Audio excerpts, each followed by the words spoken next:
Boa tarde, pessoal.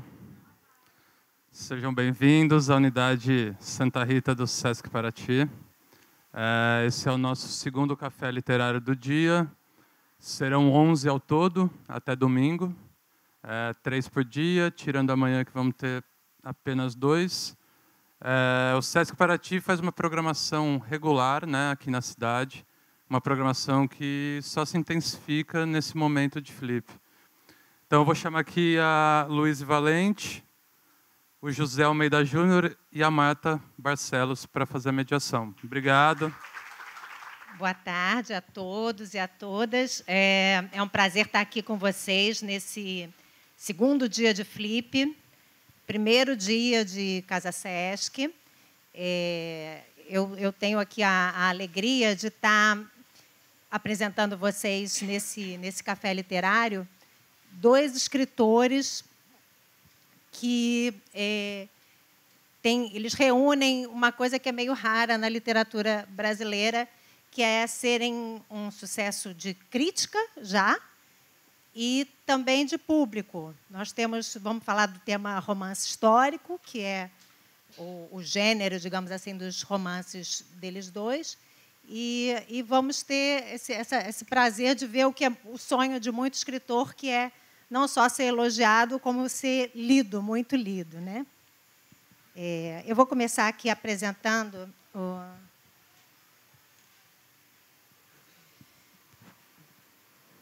o José Almeida Júnior. Ele é de Mossoró, Rio Grande do Norte, mora em Brasília já há acho que há uns 10 anos e trabalha como defensor público. O Zé Almeida ele ganhou o Prêmio Sesc de Literatura com esse livro aqui, na categoria romance, com esse livro aqui, que é o Última Hora. Eu disse que era já sucesso de público também, porque o livro dele já está na 2ª edição e tem tido uma recepção excepcional. O livro para mostrar. Estão me pedindo ali para mostrar o livro. Então, esse livro teve uma recepção excepcional. E o José já tem um livro já pronto também. E ele vai contar um pouco para a gente dessa carreira aí já promissora, né? E começando com um livro de muito impacto. Aqui do meu outro lado, a gente está com a Luiz Valente. A Luiz é carioca, com ascendência alemã e portuguesa, o que é um fato importante para entender também um pouco as referências do romance dela. Ela é documentarista, premiada, e é autora de sucessos de dois romances históricos, O Segredo do Oratório e Uma Praça em Antuérpia. O Segredo do Oratório foi finalista do Prêmio São Paulo de Literatura. E são 2 romances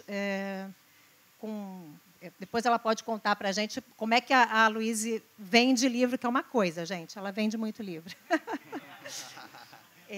Luíse, eu vou começar por você.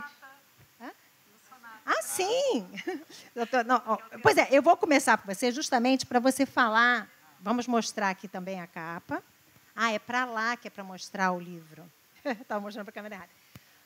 Ela está lançando aqui o Sonata em Auschwitz, que é foi lançado em novembro. Em novembro, né? E já está na 2ª edição. Já está na 2ª edição também.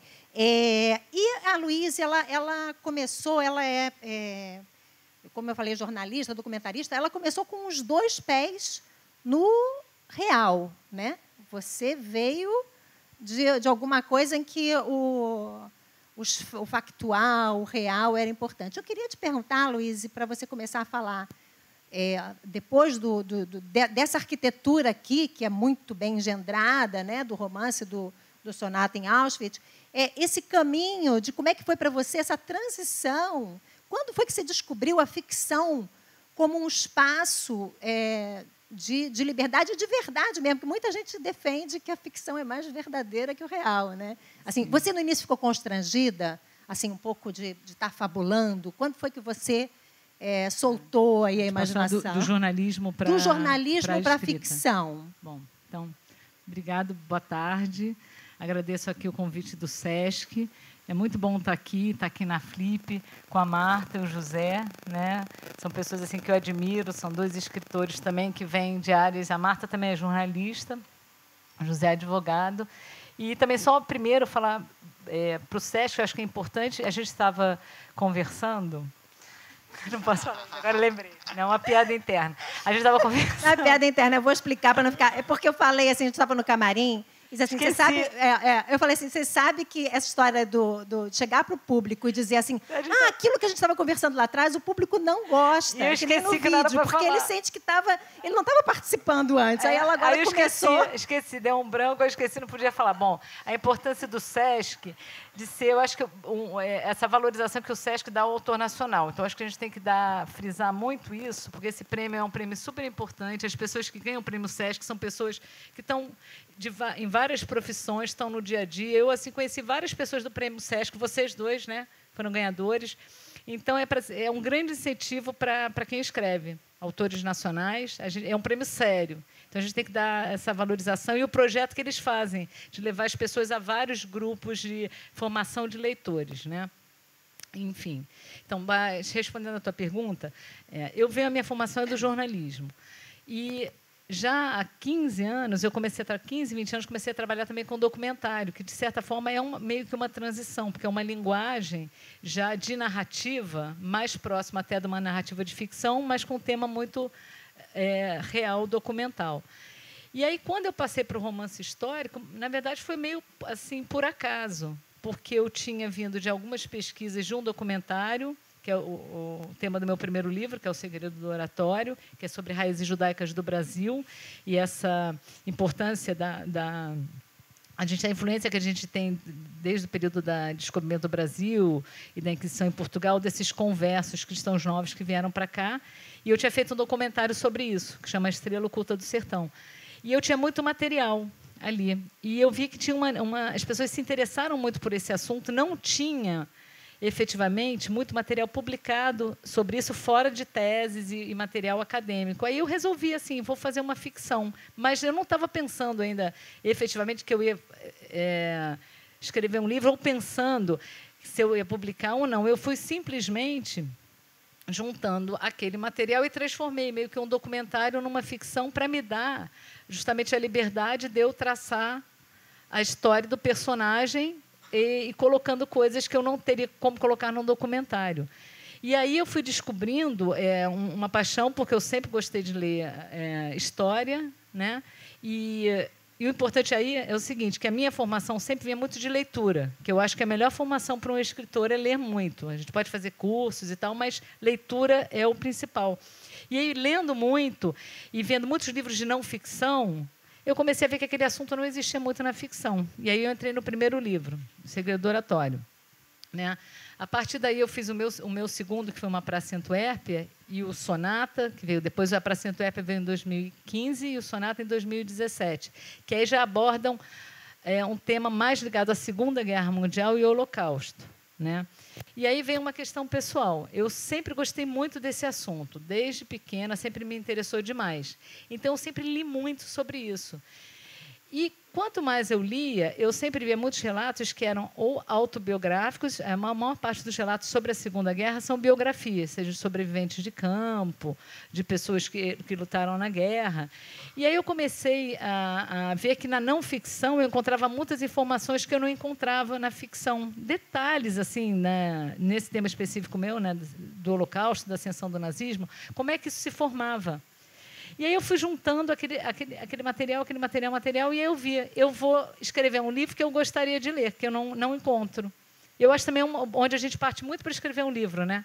A gente, sem pretensão nenhuma. A gente, às vezes, vai escrever um livro de uma coisa que a gente está procurando para ler, porque se a gente já encontrar uma coisa bacana, a gente não vai escrever sobre aquilo. Efetivamente, eu acho que tem isso também, né? A gente não vai copiar ou tentar fazer diferente sobre a mesma coisa.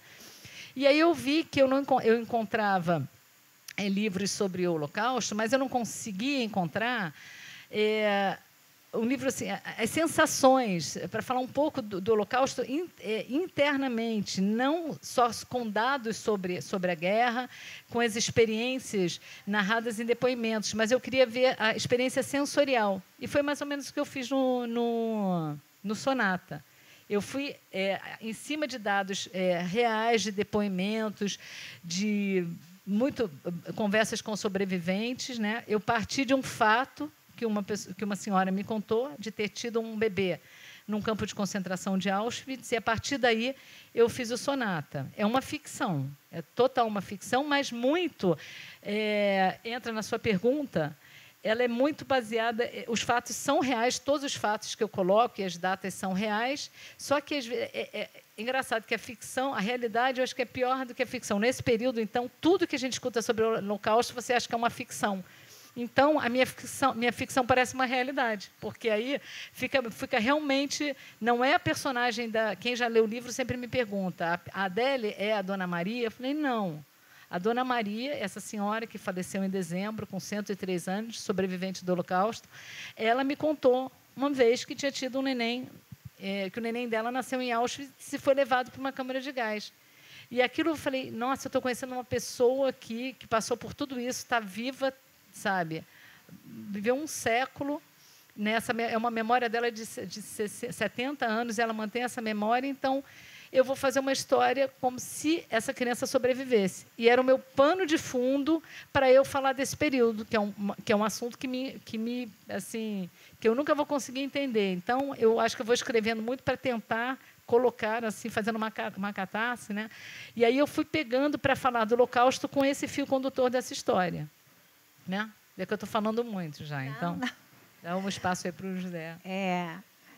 O Zé Almeida, a Luíse tem esse tema, né, da questão da cultura judaica, dos horrores da guerra dos refugiados. Você me parece que tem um interesse pela política, pela história do Brasil, a história política do Brasil, né? O que veio primeiro na tua construção de escritor, que você contou lá, gente, ele contou lá dentro, que pela primeira vez ele escreveu na ficha do hotel escritor, tá? Que ele antes só colocava defensor público. Mas assim, você sempre quis ser escritor, você foi fazer uma carreira no direito, e o que veio de interesse primeiro? Foi a história, uma história em especial, uma fase, um tema? Você tem um tema? Dizem muito que o escritor ele está buscando qual é seu tema, né? Você já encontrou o seu tema, e como é que foi que essa construção de escritor e desse livro ao mesmo tempo? Conta para a gente. Boa tarde. Primeiro queria agradecer a presença de todos vocês aqui, o convite do SESC.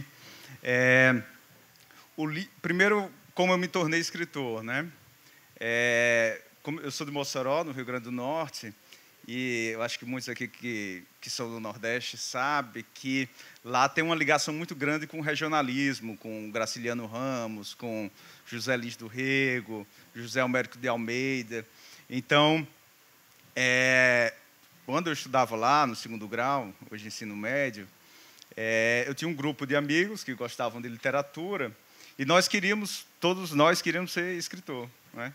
E cada um queria escrever sobre o Nordeste, sobre essa questão da seca, o ciclo do algodão lá de Mossoró, enfim.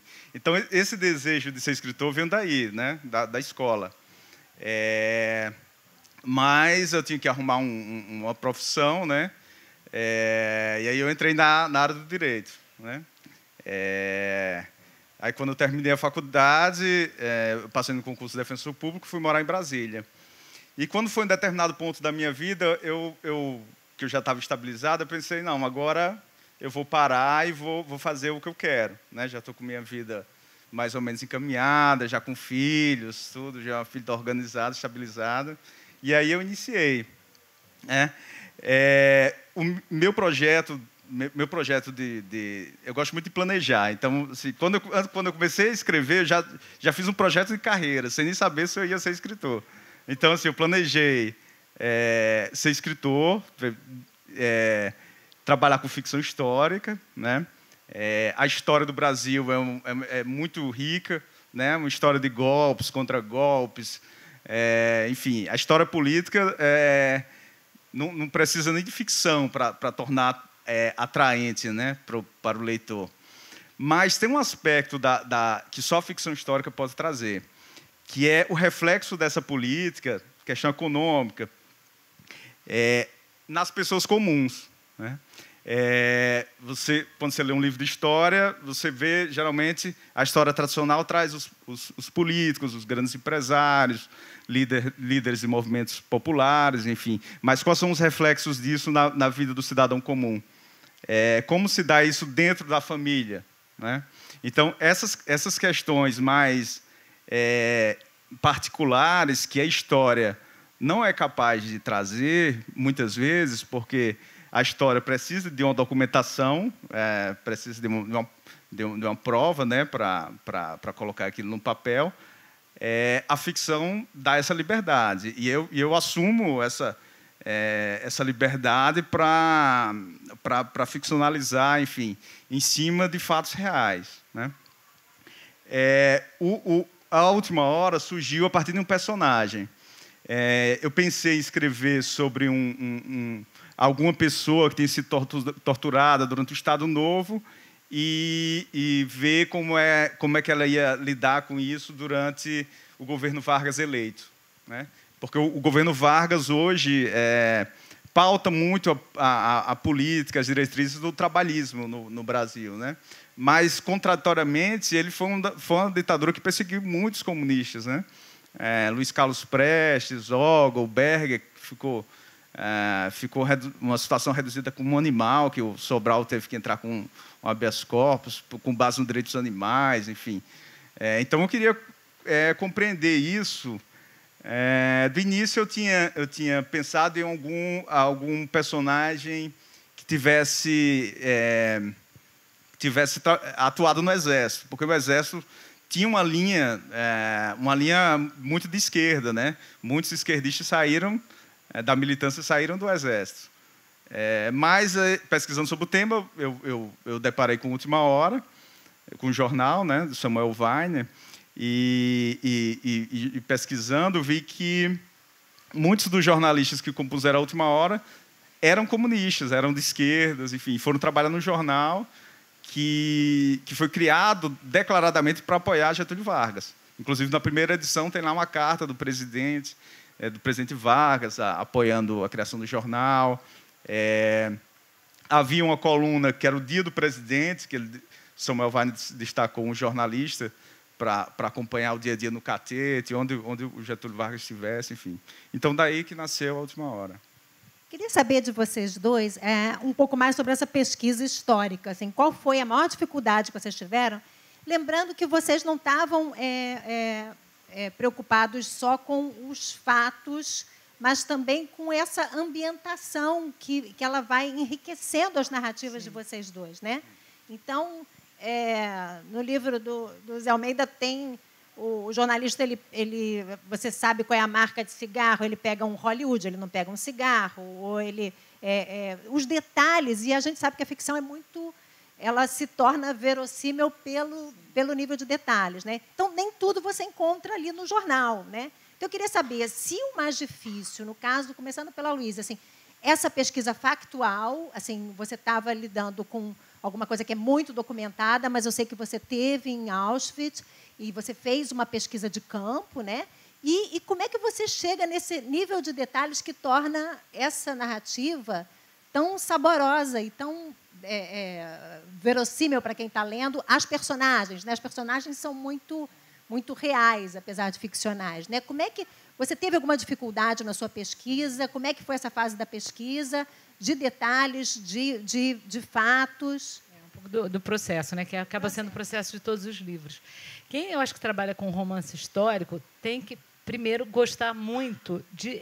a gente é uma espécie de investigador, de ser realmente um investigador em livros, em locais. Eu, pessoalmente, gosto muito de ir a campo, né, para o livro. Então, o meu processo é basicamente o seguinte. Eu estou sempre lendo sobre esse assunto. Então, isso realmente eu acho que há 20 anos eu leio sobre isso. Eu sempre tenho um livro de não ficção, mais até do que os de ficção, de não ficção sobre o temas ligados à Segunda Guerra. Então, sempre está ali na minha cabeceira, é frequente. E cada vez, em cada livro desses, eu vou encontrando detalhes que vão me ajudar a compor a minha trama. Mas como é que eu parto? No caso desse, eu vou falar um pouco mais do Sonata, que é o último livro, né? E a gente está trabalhando ele já está indo para outros países. O Sonata, eu parti da história da Dona Maria e eu pensei, eu quero escrever um livro sobre o Holocausto que se passe, mostre o dia a dia, mas um livro sensorial, que as pessoas possam sentir as sensações. Então, como é que eu fiz? Eu parti de uma data, que era 7 de outubro de 1944, que foi um fato real, que foi a explosão dos crematórios em Auschwitz. 2 deles foram implodidos ali, e foi a única revolta efetiva que se soube no campo de concentração. Então, a partir dali, eu fui construindo a minha narrativa. Eu falei, eu vou ter uma criança que vai ter que nascer perto dessa data para eu poder colocar fatos históricos, para eu poder construir assim, o terreno onde eu ia pisar. Geralmente, eu faço assim, eu parto de datas, né? Então, a minha pesquisa, eu faço uma ambientação para mim do período, e, a partir daí, eu vou lendo e procurando em depoimentos os detalhes que vão construir a trama e vão me ajudar a construir os personagens. Vou dar um exemplo aqui. Foi muito interessante. Eu estava lendo várias coisas, e conversando, até antes da viagem, mas isso acho que vai explicar um pouco o que eu estou tentando falar na construção de personagem. Eu tenho uma personagem que é a Frida, que ela tem, na história, ela foi casada com um nazista, e ela representava para mim, ela em 99, nesse período da trama, ela já está lá com quase 100 anos, e ela representava para mim os alemães que foram omissos, mas não foram efetivamente participativos durante a Segunda Guerra. A Frida foi casada com um alto oficial nazista, mas ela praticamente ela não fez nada efetivo, mas ela não fez nada que não fosse, ela se omitiu. Então, como é que eu podia apresentar essa personagem? Aí vem a partir das coisas das pesquisas históricas. Eu tinha descoberto que o Hitler adorava chocolate, era um chocólatra. Isso é um fato, não é um fato histórico, é uma curiosidade, né, para uma revista de fofocas. Assim. Então, isso eu descobri por acaso num livro de biografias e tal. E eu falei, essa informação serve para mim para eu construir o personagem da Frida. Para eu colocar a Frida, como é que eu mostro ela? Ela comentando num determinado momento, quando ela começa a conversar com a neta dela, ela oferece uma torta, que é aquela torta Sacha, que é típica da Áustria e tal, e ela diz, nossa, essa torta aqui é maravilhosa. Tem um lugar em Berlim, que existe mesmo, onde eu comprava, inclusive, eu recomendei para a Eva Braun, entendeu? Porque Hitler adorava chocolate. Então, numa informação dessas, eu coloco a futilidade da Frida, coloco uma informação que eu quero pôr sobre essa coisa chocolate, que é diferente, que eu acho que o nosso trabalho como romancista histórico é colocar informações sem que a gente queira se exibir. Porque é muito comum, né, José? A gente estuda tanta coisa que a gente quer se exibir. Então, daqui a pouco, a gente está pondo assim, parágrafos enormes, e quem está lendo fala, pula. As pessoas pulam. Às vezes, aqueles livros com... Sabe? O romance histórico tem que ser um livro geralmente maior. Mas, então, eu escrevo e corto. Eu escrevo muita coisa e corto. Falo, isso aqui é show-off. Sabe? Se eu não conseguir integrar aquela informação, tem uma informação que eu e o José usamos em comum, que é do Pevertin. Tem um remédio que era usado. Quando eu li o livro do José, eu falei, ai, meu Deus. A época é próxima. Eu falei, meu Deus. Tá na capa aqui, tem aqui as bolinhas. Eu falei, José, eu fiquei emocionada quando eu vi. Isso é um remédio que foi... Na verdade, hoje em dia, todo mundo toma muito remédio para você ficar acordado horas e horas. E esse remédio foi muito usado durante a Segunda Guerra com os soldados alemães. Então, eles ficavam 48 horas lá. Então, o que eu fiz? Eu vou colocar isso também dentro do perfil do meu personagem, para mostrar até uma perda dele de discernimento. Né?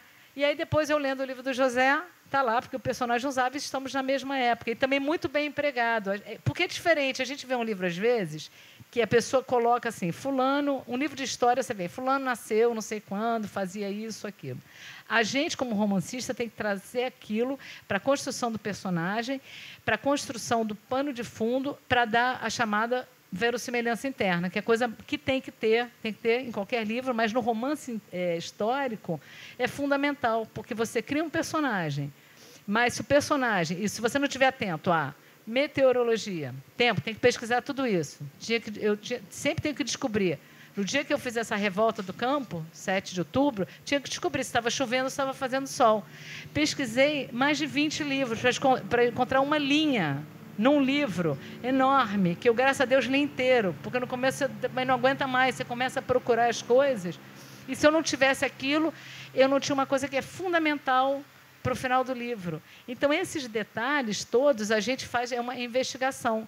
E, para quem está lendo, isso vai passando de uma forma que dá essa verossimilhança, né? Então, só para... Enfim, senão vou ficar falando muito...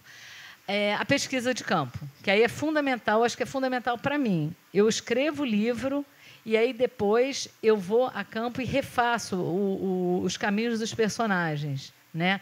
No Sonata, eu realmente fui lá para o campo de concentração, eu já tinha estado lá em 2005 e voltei e fiquei 3 dias ali numa cidadezinha bem próxima para poder... entender os espaços, porque eu faço realmente isso, eu faço a caminhada que o personagem vai fazer. Isso tudo serve para colocar, assim, para eu colocar assim, 15 minutos depois, fulano estava não sei aonde. Mas eu tenho que fazer esse trajeto. E para sentir um pouco mesmo o espaço, para a descrição do espaço, sabe? Porque se a gente não vai ao local, são detalhes, mas eu, quando leio, eu sinto a diferença. Eu, antes e depois, quando eu vou um lugar, mesmo hoje em dia eu uso muita fotografia para escrever, sabe, muito mapa. Hoje o Google Maps ele ajuda muito para fazer os traçados, mas essas atenções, como é uma coisa de época, eu tenho que saber se a estrada na época era asfaltada ou de areia. É uma pesquisa e a gente às vezes fica horas e horas para descobrir uma informação que vai passar para o leitor, ele vai absorver aquilo, mas se ela não estiver correta, vai ser um problema que a pessoa lê seu livro e diz, isso é uma falha, entendeu? E aí a pessoa já continua a ler com menos credibilidade que você está escrevendo, né? Responde mais ou menos. Posso falar já? Essa fase de construção, né, de costura de fatos históricos com a ficção. Como eu falei que eu gosto de planejar, então, primeira coisa que eu faço quando eu vou escrever um livro é fazer esse planejamento, né? Como é que eu vou costurar o real com a ficção. Mas quando o escritor começa a escrever, né, o personagem vai ganhando vida e toma caminhos que você, no início, achava que ele ia para um lugar e vai para o outro, né? O Marcos, especialmente, o protagonista da Última Hora, ele é um personagem muito contraditório. Então, no início, eu achava que ele ia fazer uma coisa, ele vai para o outro lado, né? Então, o personagem ganha uma vida que o escritor, no início, não tinha. E o Pervitin, como é que você chegou nele? O Pervitin, porque o Samuel Weiner, no livro de memórias dele, no Minha Razão de Viver, ele disse que trabalhava à base de Pervitin, né? Porque ele acordava muito cedo e trabalhava muito à noite, né? Os jornalistas, em geral, trabalhavam muito na noite, principalmente ali em Copacabana, porque era lá que nasciam as notícias, né? Então, eles frequentavam as boate Vogue, outras de Copacabana, dançavam samba-canção. Então, assim, existe um trabalho de imersão no período para o escritor tentar se colocar naquele lugar, né? Então, assim, no meu processo de escrita, depois de ter pensado para onde o personagem iria e os fatos históricos, aí eu comecei também a tentar viver aquele período, através da música, da literatura, tudo que era escrito nos anos 50 eu ia ler leitura de jornal, porque o jornal traz muita coisa interessante, as colunas sociais, né, que são muito desprezadas, mas trazem muitos detalhes, né?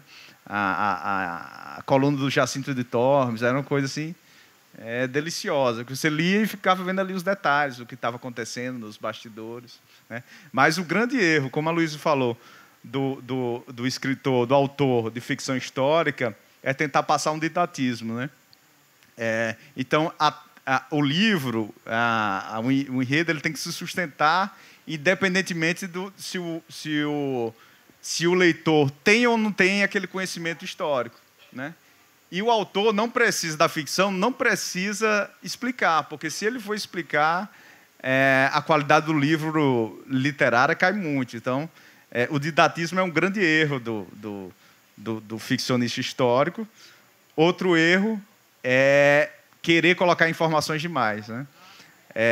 Por exemplo, eu tive que cortar um capítulo que era o capítulo em que Carlos Lacerda levou o apelido que levou até a morte, que era o Corvo, né? Quando ele foi levado a um enterro, e ele começou a discursar no enterro, e o Lan fez uma charge assim, em cima da hora e desenhou o Carlos Lacerda com o rosto dele em formato de um corvo, né? Eu já tinha escrito essa cena, mas não ia caber na minha ficção. Estava no show-off, né? Aí tira.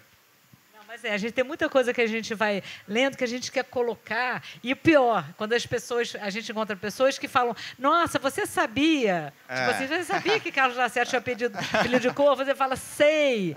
A pessoa, não, porque a gente sabe, né? Agora, uma coisa que o José falou que é bacana, que eu acho que também é uma diferença da gente para o historiador. O historiador, ele trabalha com muito documento mesmo. A gente tem essa liberdade, já porque está trabalhando com romanceando, que são essas informações que não valiam muito como documentos históricos. Muitas vezes os depoimentos, assim, entrevistas, conversas com pessoas que viveram na época, a coluna social, sabe? Eu também pego muito jornal de época para me basear o que estava acontecendo, principalmente com essas situações de guerra, o que estava acontecendo. Na Antuérpia eu fiz muito isso. As personagens estavam em Portugal, uma das personagens, e ela só podia saber da guerra porque ela lia o jornal todo dia. Então, para mim, era assim, eu escrevia o dia dela, eu acordava também, pegava o jornal do dia, lá o Diário de Notícias, um jornal português, que está todo microfilmado, e pegava dia tal, o que tinha acontecido. E aí dava até o estado de espírito dela. E aí dá essa realidade que você fala mesmo, do que a gente conta nas colunas, né? Nesse dia a dia. Agora, entra um complicador aqui, para entrar até um pouco no tema da mesa, né, que é assim, em tempos de pós-verdade, né? Quer dizer, o romance histórico ele é um gênero que já existe há algum tempo, essa questão, essa liberdade para misturar a ficção, né, com o fato histórico. Mas a gente hoje está vivendo um momento, até talvez por conta da internet, da tecnologia, né, em que está sendo muito questionado essa questão de você fantasiar para manipular a história, né? Então, a gente hoje tem, para o espanto até, gente que são os negacionistas, gente que até nega-se o Holocausto, né? Você tem manipulação da imprensa, que está no seu livro, também existe uma acusação muito grande, né, da imprensa agindo politicamente, né? E aí eu queria perguntar para vocês como é que diante dessa pressão que existe hoje para o que é real, e hoje em dia tem muitos, mas isso é real ou não é real? Até que ponto é real? Esse questionamento é muito parte do que a gente está vivendo hoje, né? Qual é a dosagem, até onde vocês podem ir? O Zé Almeida, por exemplo, ele cria cenas com Samuel Weiner, né? Assim, a maioria dos pois tem personagens. Eu não sei. O limite é não falar de gente viva, é não ficcionar um personagem vivo. Eu queria perguntar a vocês: e se o filho disser, não, mas o meu pai jamais faria isso, né? Ou então, não, você está usando, porque hoje em dia há essa desconfiança de que os fatos históricos estão sendo deturpados para manipular. E como você tem a tecnologia que espalha tudo, né? Como lidar com essa questão ética mesmo? Eu acho que... Posso começar? Todo ficcionista tem um pouco desse dilema ético que carrega.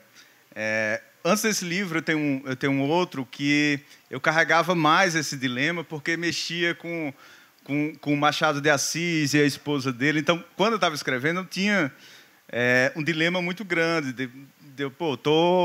Tô ali fantasiando com a esposa do Machado de Assis, enfim. Mas eu acho que a ficção histórica, ela não está necessariamente apegada à realidade histórica, né? As pessoas têm a visão do romance histórico tradicional, que foi criado basicamente por Walter Scott, né?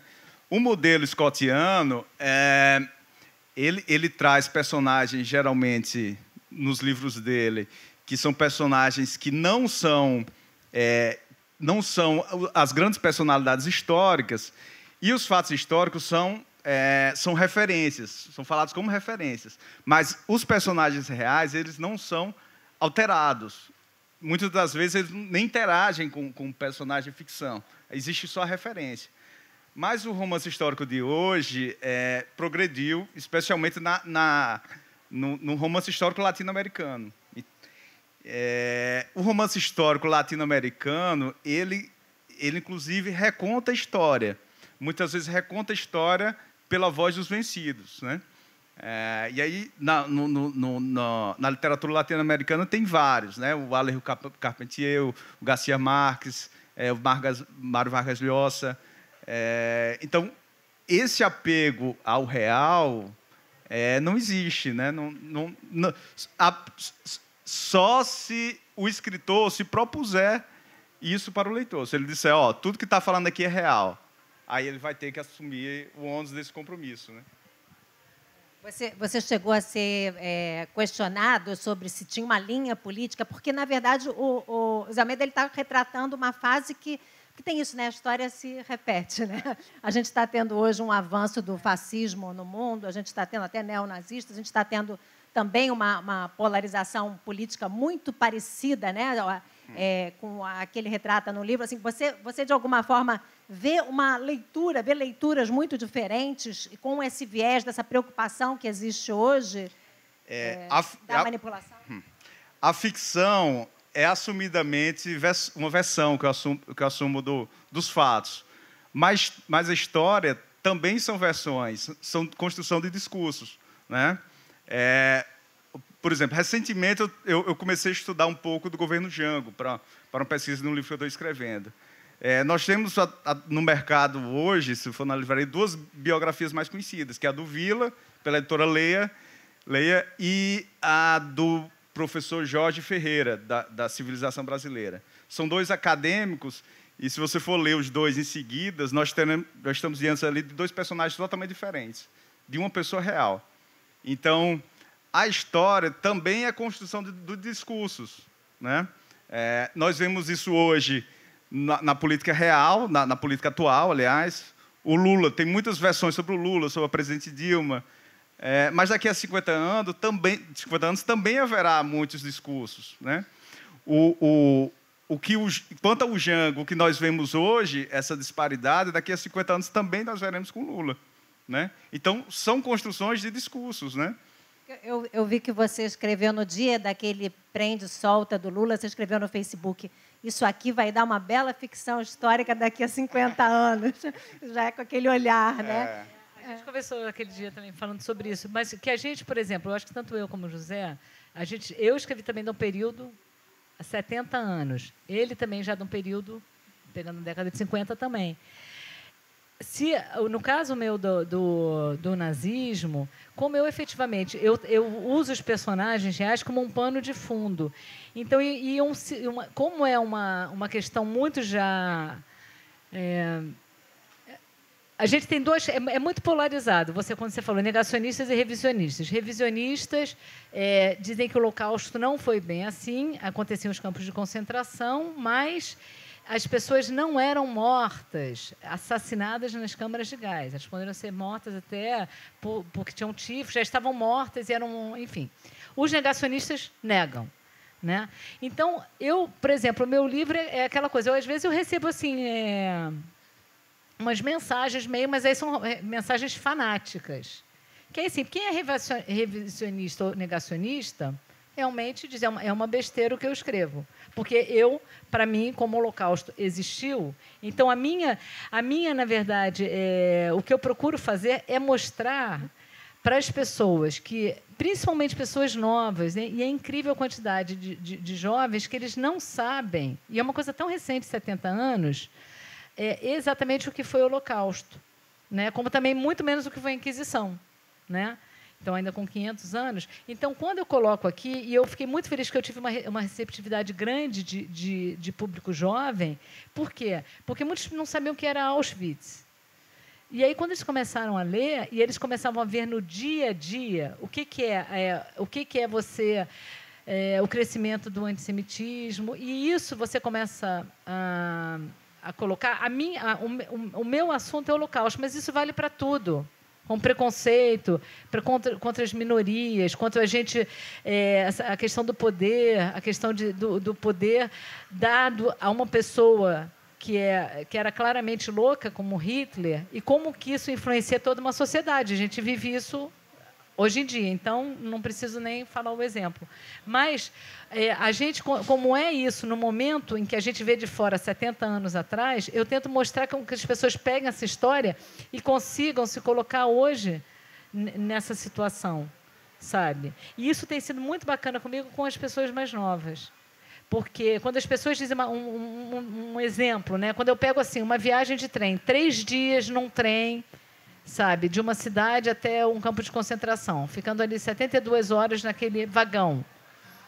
A gente escuta isso nos depoimentos, né, dos sobreviventes, mas eu tentei fazer os 3 dias.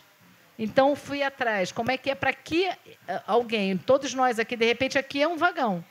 Sabe? Como é que, de repente, fechou, bota as paredes aqui, ninguém se conhece, né, ou se conhece um pouco, e essas pessoas, a gente vai ficar aqui 3 dias com um balde de água que tem 100 mililitros de água por dia para cada um. Então, como é que isso vai indo? Primeiro dia, banheiro. Sem banheiro, um baldezinho ali no canto para suas necessidades fisiológicas. E isso que eu tentei mostrar. Então, isso até sai do Holocausto, isso acaba cabendo em qualquer situação, sabe? Eu tentei pegar... por isso que eu nem respondi, nem foi na resposta da pergunta, mas me veio isso agora para falar um pouco dessa parte que um livro de história não traz. Pois na verdade, você tem tem 2 personagens que falam, que optam, por motivos diferentes, pelo silêncio. A Frida, como você falou, porque ela... E a própria Adele, ela diz, tem uma frase que me marcou, que é assim, contar é profanar. E você estava lidando ali com...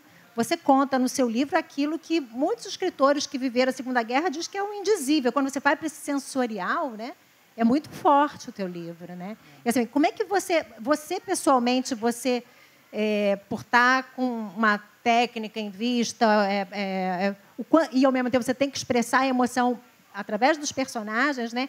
Você se emocionou? Você teve dilemas éticos de eu vou mostrar esse horror desse jeito? Contar Sim. não é profanar, é evitar. O que você pensou Sim. sobre isso? Durante as pesquisas, eu tive até uma assessoria de uma psicóloga, que é a Sofia Débora Levi, que trabalha muito com sobreviventes. Então, muitas coisas que eu escrevia, conversava com ela. Porque existem 2 tipos de sobreviventes do Holocausto. Os que falaram, né, e os que não falaram.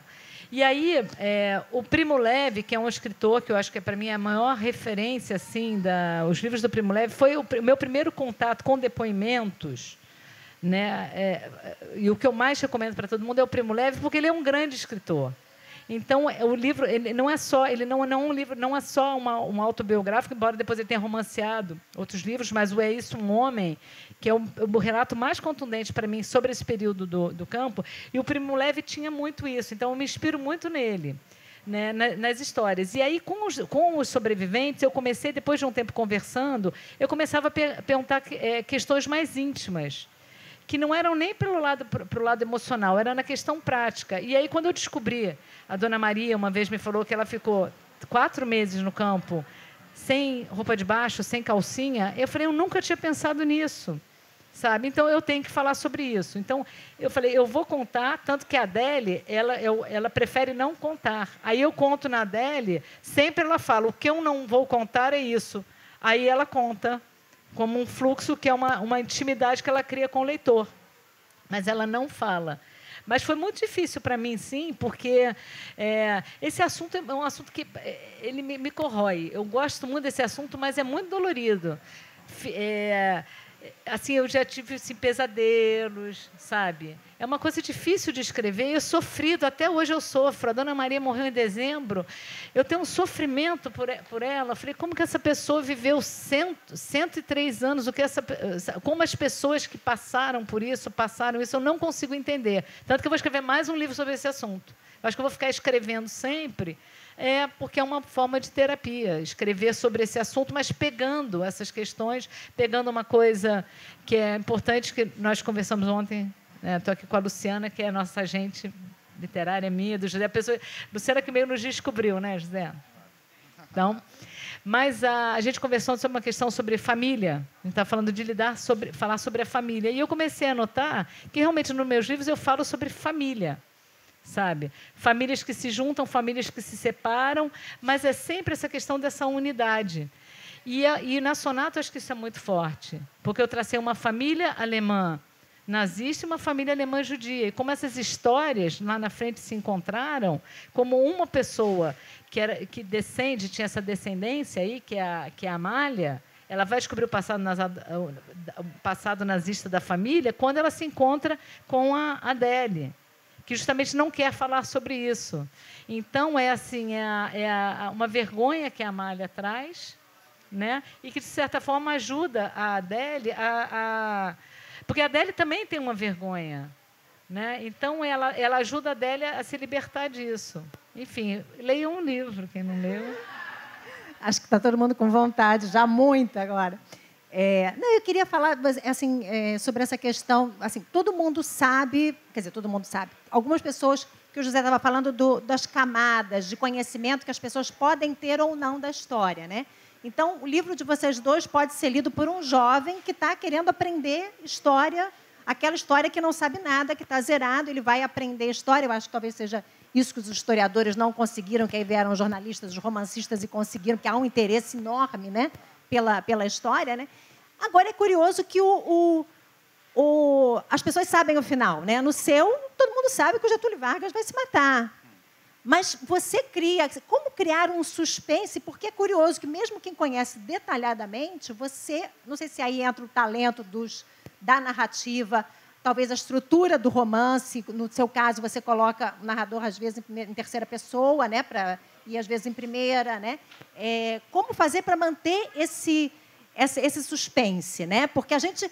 E, realmente, no final, apesar de eu saber o que ia acontecer, você me fez revisitar a perplexidade, porque aí você percebe que ninguém imaginava que Getúlio ia se matar, porque é um toma lá da cá, está todo mundo ali com algum interesse, assim, a gente não está no Japão para alguém se matar assim, numa hora dessas, né?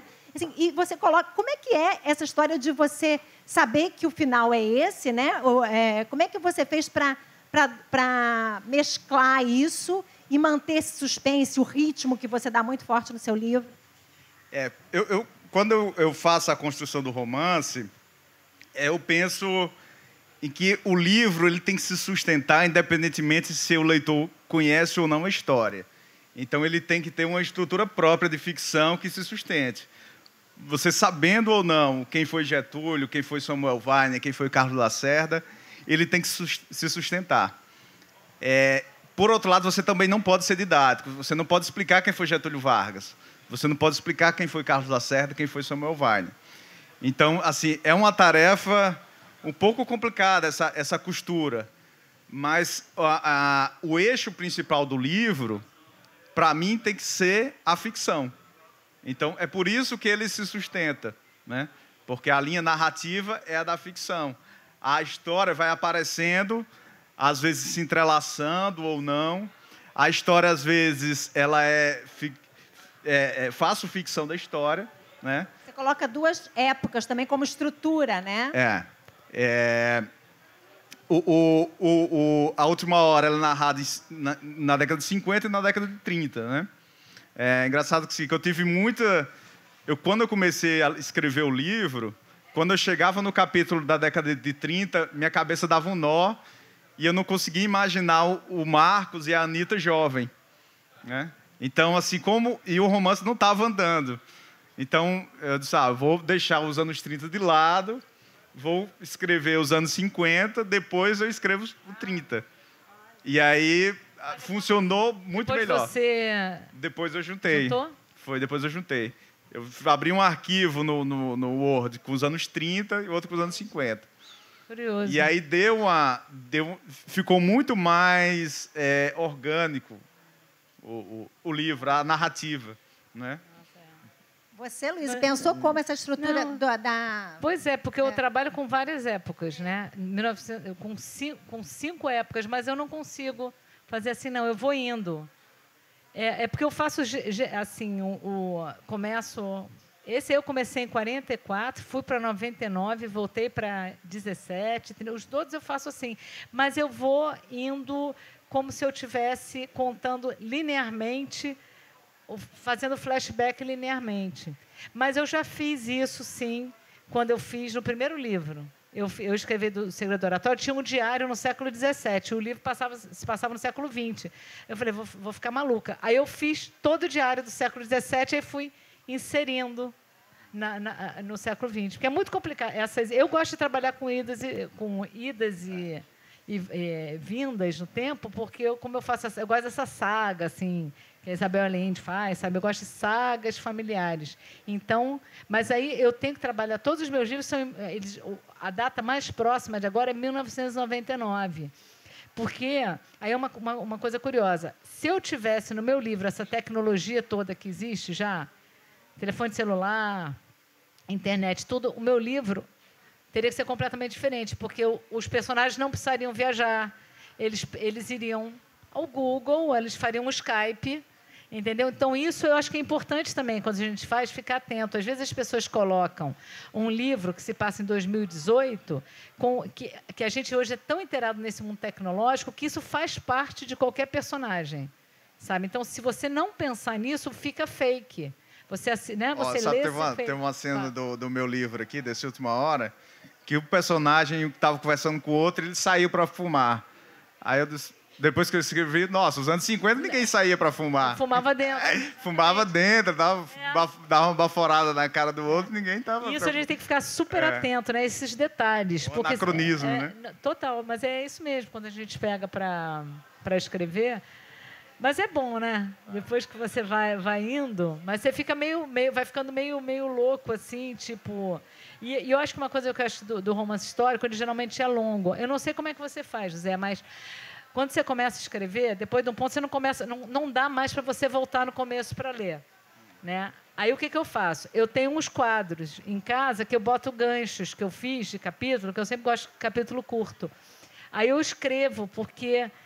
eu deixo um gancho que eu sei que eu vou ter que voltar lá na frente para retomar, porque eu também tenho o livro todo planejado, né? Eu sei como ele vai terminar, mas o caminho que o personagem vai fazer para lá, ele no meio da narrativa, ele se perde, porque aí acontecem fatos que você tem que fazer esse personagem viver. Na Antuérpia, eu fazia o personagem do Theodore, saía de Portugal em 1936.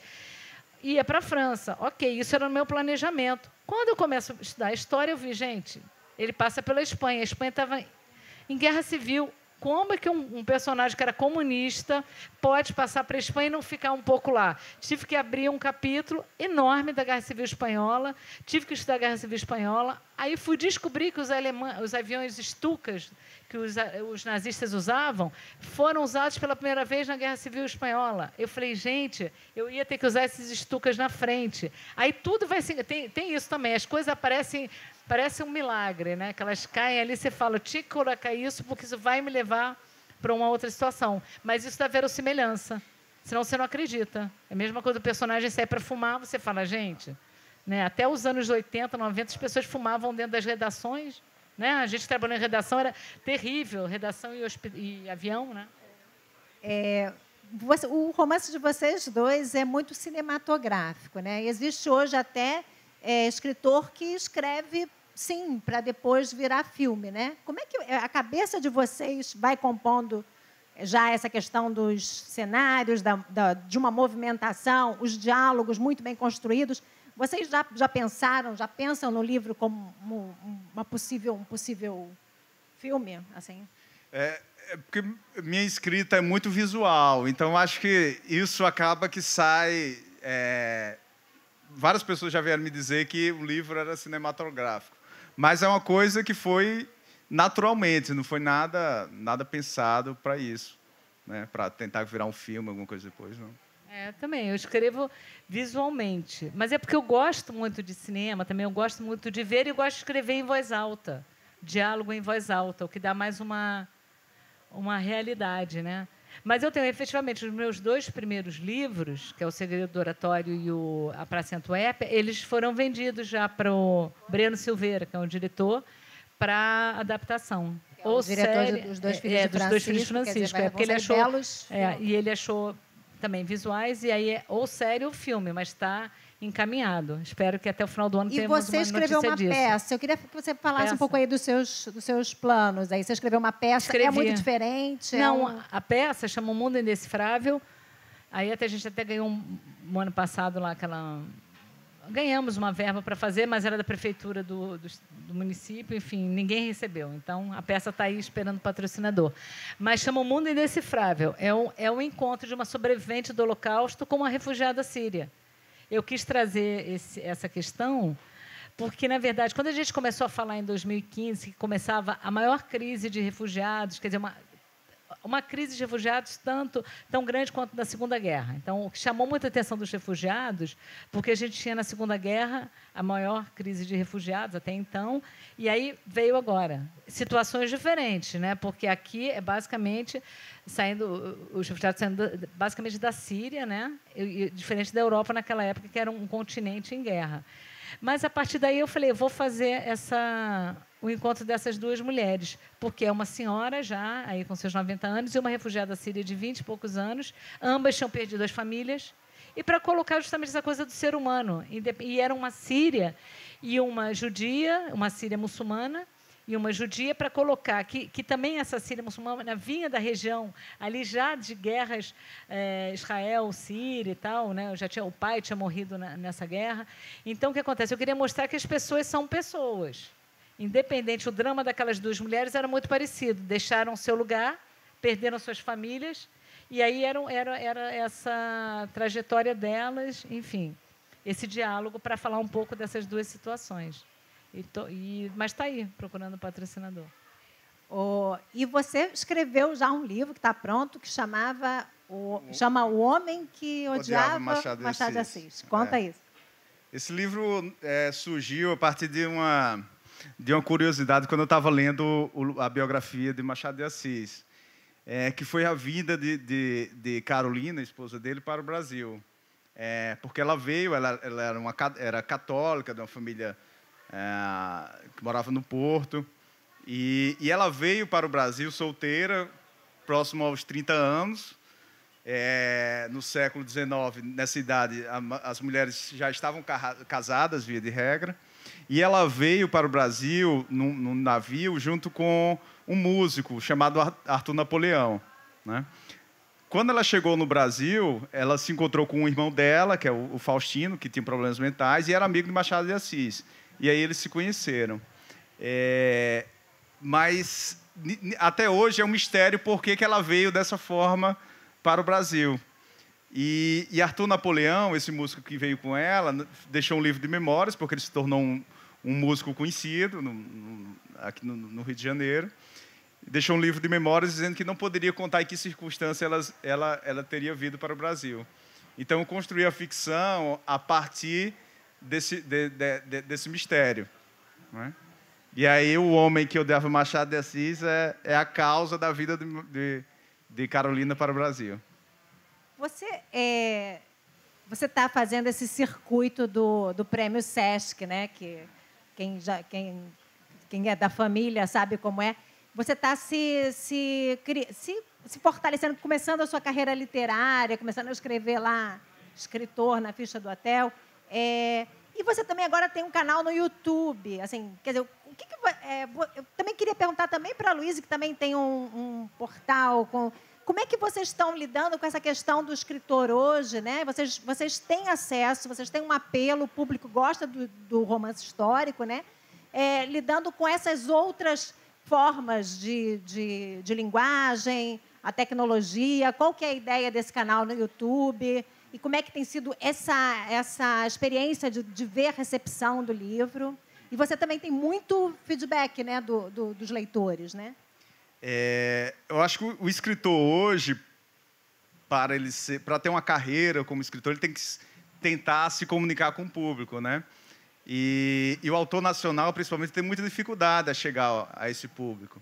Então, as redes sociais acaba que é uma ferramenta muito importante, porque o escritor nacional, via de regra, não tem orçamento de publicidade, enfim, para sair nos jornais, está em frente de livraria. O livro geralmente só está na frente da livraria na primeira semana, no primeiro de lançamento, né? Então, o escritor tem que buscar meios para ele ser conhecido, né? O projeto que eu comecei no YouTube, comecei agora, né? Ainda estou aprendendo a manusear, porque é muito difícil essa nova linguagem de câmera, tal. Para mim é uma coisa muito estranha ainda. Mas eu queria tentar aproximar a história da literatura e tentar compreender a história através da ficção, né? Agora, eu acabei de escrever um roteiro para fazer um vídeo que é a história do Cabo Anselmo, né? Durante a ditadura, enfim, que ele é considerado um traidor, porque ele era um militante de esquerda, da luta armada, e, em determinado momento, ele virou de lado, né? Ele, após ser torturado, ele foi ser um agente infiltrado. Na época, chamava de cachorro. Então, ele se tornou um cachorro. E entregou muitos militantes, inclusive a companheira dele, que é a Soledad Barreto. E eu comecei a ler, acaba que, quando eu vou fazer um vídeo desse, aí eu faço uma pesquisa quase como se fosse escrever um livro. Já faz mais de um mês que eu estou lendo jornais da época. Fazer minuto, né? Para fazer em 1 minuto. Mas o mais interessante dessa análise do delator, do traidor, para mim não foi nem um livro de história, foi um livro de ficção, que foi o Cabo de Guerra, que é da editora Boitempo, né, da professora Ivone Benedetti.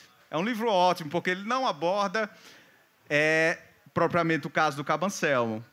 Ela aborda um caso inspirado no Cabo Anselmo, mas um personagem totalmente fictício, né? E ela aborda de uma forma em que o delator ele não é colocado como um crápula, enfim.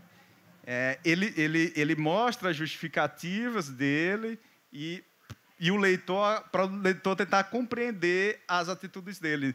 E compreender não significa que você vai concordar, mas pelo menos tentar compreender. E a ficção é ótima para isso, porque o Cabo Anselmo tem um livro próprio dele, que ele deu a versão, mas é uma versão totalmente que ele tenta se justificar porque ele entregou a mulher dele, porque a mulher dele foi morta, e porque ele voltou depois disso, ele ficou trabalhando para a ditadura, e porque hoje ele dá palestra para grupos de extrema direita, enfim. Bom, não, o que eu acho que acontece é que a gente tem escritores aqui na plateia, que a gente hoje é bacana das pessoas, volta à iniciativa do SESC de divulgar a literatura nacional, porque a gente aqui no Brasil está começando agora mais a ler os autores nacionais. A gente teve esse movimento com o cinema, agora se você vai ver, você vai naturalmente ao cinema ver uma comédia, sabe, brasileira. Você vai, às vezes você prefere do que ver uma comédia americana. A gente entrou muito forte com as comédias no cinema, né? E com o livro, a gente ainda tem uma questão que aí vira um ciclo vicioso com as editoras. A gente acaba tendo mais verba nas editoras, sempre para livros estrangeiros, que já vem aquela capa clássica, best-seller do New York Times, best-seller do The Guardian, best-seller. Às vezes, o livro não é maravilhoso, sabe? Às vezes, o que é um best-seller nos Estados Unidos, por quê? Porque os americanos e os europeus também, geralmente, preferem ler na sua língua nativa. Aqui no Brasil, a gente lê muita tradução. Não, nada contra as traduções, a gente lê muito. Autor, você gosta de autores de todos os lugares. Mas a gente, às vezes, quando vai comprar um livro, a gente acaba... Se você chega, né, o livreiro também é o grande vendedor para formar também um público. Aí ele fala, tem esse livro aqui, de um autor nacional. É fulano tal, lá de Goiânia. E tem esse livro aqui, que é um best-seller do New York Times, fulano também do interior do estado americano, ou uma pessoa da Somália, da Argélia, e você acaba... eu vou levar esse aqui, entendeu? Então, a gente tem que começar realmente, mesmo chegando nas livrarias, procurar aquelas estantes, né, literatura brasileira, porque tem muito autor nacional bacana, e quando a gente começa a conhecer os autores, né, a gente vai lendo, que a gente começa a conhecer ficam os nossos pares, assim, e a gente vê muito livro bom de todas. A gente tem de romance policial, tem o Rafael Montes que está aqui, tem o Biagione que está aqui, são autores que a gente pega, quando a gente conhece, a gente lê e começa a dar para as pessoas. Porque o grande, realmente, vendedor de livro é o boca a boca. Só que, para o livro cair no boca a boca, ele tem que sair, pelo menos, no mínimo, com uma edição de 20 mil exemplares para estar distribuído para as pessoas comprarem e começarem o boca a boca. Sabe? Eu vi isso uma vez numa entrevista do Dan Brown falando isso, o cara que é o maior boca a boca do mundo. Ele mesmo disse, se não tivesse tido um investimento, primeiro, de ter pelo menos uma tiragem mínima, porque as tiragens no Brasil, às vezes, de nacional, começam com 3 mil exemplares, né? Imagina a quantidade de exemplares para distribuir no país. Sabe? Se você colocar 100 exemplares em cada editora, em cada livraria, você acaba em 30 livrarias, sabe? Só no São Paulo, Rio. Então, imagina você ter. Então, quando você tem uma tiragem maior, o livro está ali, aí você, leitor, chega também, os livreiros têm que ganhar os livros mesmo, e que também é uma questão, porque as editoras, os livreiros não ganham, sabe? Quem trabalha em livraria é super bacana, porque eles adoram ler mesmo. Mas eles não ganham os livros, eles também têm que comprar os livros, mesmo que seja com desconto. Então, quando o cara lê o livro, você pode ver, sabe, que ele vai e recomenda. Mas a gente tem que ter esse trabalho. E se a gente começa a comprar autor nacional, começar a perguntar mesmo, quais são os lançamentos de autores nacionais? As pequenas editoras, olha, as pequenas editoras, então, como que elas conseguem chegar numa livraria? Então, para você criar o boca a boca, é um ciclo vicioso. Então, acho que as editoras... Esse ano foi um ano muito difícil, né, para o mercado editorial aqui. A gente vê muito menos livros lançados. E, às vezes, mais livros estrangeiros, porque eles já vêm com uma coisa meio... com essa chancela de best-seller. Então, hoje em dia, também as séries de TV estão alavancando muito os livros. Então, você vê aqueles livros que vêm, Game of Thrones, o Conto da Aia. Né? E então, quando você começa a ler o autor nacional, descobre que é muito melhor do que o best-seller do New York Times. A gente vê muitas coisas, a gente lê e fala assim, gente, tem muita coisa boa. Sabe? Agora, a questão é chegar. Então, por isso que eu acho que hoje está sendo uma arma mesmo para os autores entrarem, assim, Instagram... Facebook, site, mas é difícil, porque também a gente também chega e tem a onda dos youtubers que escrevem.